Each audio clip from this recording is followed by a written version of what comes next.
नमस्कार मंडळी, मराठी मनोरंजन मिसळमध्ये मी अमृता तुम्हा सगळ्यांचा जादुई स्वागत करते। ज्येष्ठ लेखक रत्नाकर मतकरी यांनी 1970 साली एक नाटक लिहिलं होतं, अलबत्या गलबत्या। या नाटकातील चिंची चिटकिणीची भूमिका त्यावेळी साकारली होती ज्येष्ठ अभिनेते दिलीप प्रभावळकर यांनी। प्रयोगशील नाट्य निर्माते अशी ओळख असणारे अद्वैत थिएटर या नाट्यसंस्थेचे निर्माते राहुल भंडारे यांनी झी मराठी या वाहिनीच्या सहयोगाने 12 मे 2018 रोजी या नाटकाची निर्मिती केली।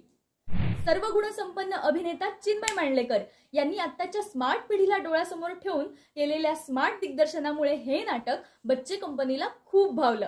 रंगभूमीवर दाखल झाल्यापासून हे नाटक नवनवीन विक्रम प्रस्थापित करत आहेच, पण आता बालक पालक रसिक प्रेक्षकांच्या प्रेमळ जादूमुळे ही चिंची चिटकीण झेप घेतेय चक्क 1000व्या प्रयोगाकडे, अर्थातच तिच्या जादूच्या झाडूवरून। अरे ये तो कुछ भी नहीं और सुनो, येत्या 15 ऑगस्टला ही चिंची चिटकीण श्री शिवाजी मंदिर या नाट्यगृहात एकाच दिवशी सलग 6 प्रयोग करण्याचा नवा विश्वविक्रम करणार आहे। यातला पहिला प्रयोग 15 ऑगस्ट रोजी सकाळी 7 वाजता असेल, तर 6वा प्रयोग त्याच दिवशी रात्री 8 वाजता असेल। अहो मग आता वाट कसली बघताय? लवकरात लवकर या प्रयोगांची तिकीट बुक करा आणि चिंची चिटकिणीची ही विश्वविक्रमी जादू पहा। मराठी मनोरंजन मिसळकडून अलबत्या गलबत्याच्या संपूर्ण टीमला या नवीन विश्वविक्रमासाठी हाऊसफुल शुभेच्छा।